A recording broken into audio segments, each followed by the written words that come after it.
So my question is regarding a hadith that says that on the day of judgment, people will see Allah and then Allah will come to them in a form different from what they first saw. And the hadith also says that Allah will reveal His chin and the believers will prostrate. Can you explain this hadith? Jazakallah. This hadith falls under the ahadith that and the verses of the Quran that contain the description of Allah's attributes.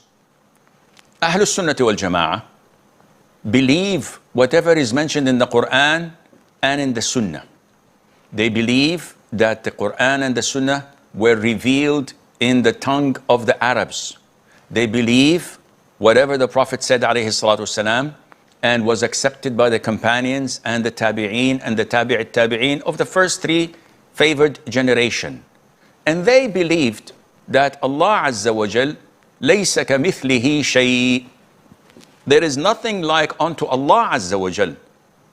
Wa huwa as-sami'ul basir. And He is all hearing, all seeing. So when we approve that Allah is all hearing and all seeing, does this mean that He hears like us and sees like us? Are we simulating Him to our attributes? All Muslims say, A'udhu billah. This cannot be. Allah has hearing and He hears everything. And the mixture of languages and the sounds would not confuse Him. He hears 8 billion humans calling Him, hundreds of billions of animals calling Him, thousands of billions of sea creatures, of birds, of insects, trillions of creatures calling Him. Allah hears their heartbeat, each and every one of them. We say, Laysa kamithlihi shay. There is nothing like unto Him.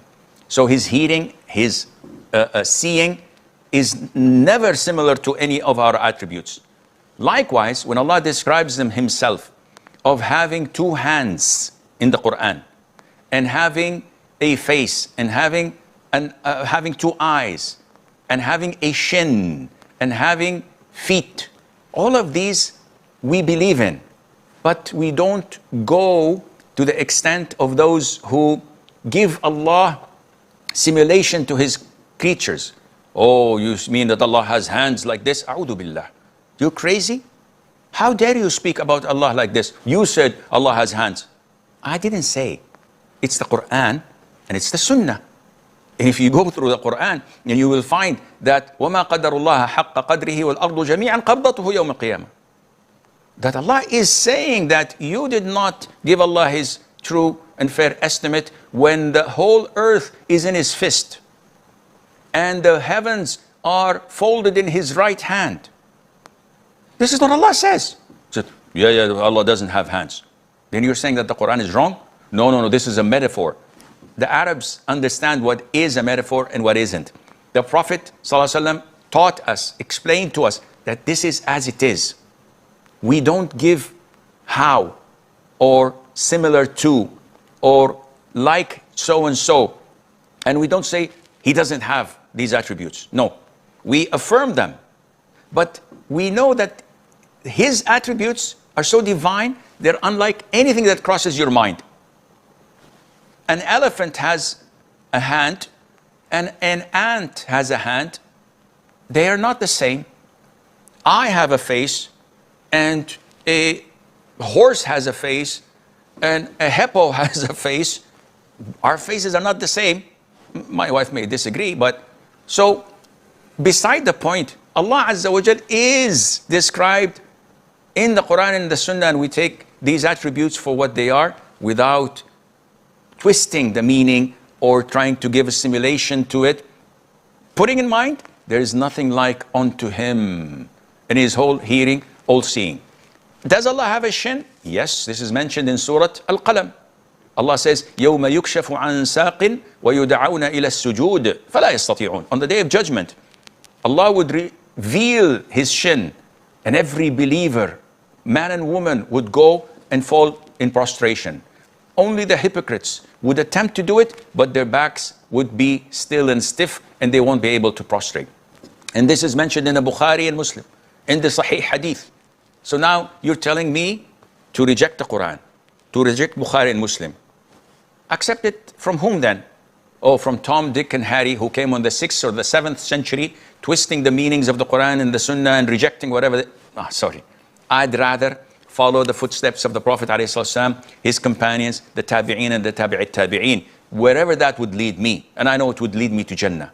You, or those who have confusion, follow whomever you want. But be careful, because when Allah reveals His shin on the Day of Judgment, you may fail the chance to fall into prostration. May Allah protect. So, if you say that we can take part of a camel or a cow, can we take part in one sheep? Meaning that we're two brothers, he pays half and I pay half, and we slaughter one sheep? The answer is no. One sheep can only be offered by a single person for himself and in behalf of those dependent on him. But you can share, if you want, in a camel or in a cow. So let us ask another question. What is best to offer a sacrifice? Well, this depends. Is it shared or is only for you? Can you answer both? I will answer both. If it is shared, then definitely a ram is the best, because this is solely by you. You will not share it with anyone else. But if you are slaughtering on your own and not sharing with anyone, then a camel is the best. Then a cow, then a ram, then a goat. Why would you say this? Because the Prophet ﷺ offered his Udhiya with a ram. But if he were to offer something without sharing, and he did that ﷺ, he would do that with a camel, because a camel is higher in all other types. So the Prophet says, for example, regarding ghusl of Jumu'ah, whoever performs ghusl Jumu'ah and then goes early on the first hour of Friday, as if he sacrificed a camel.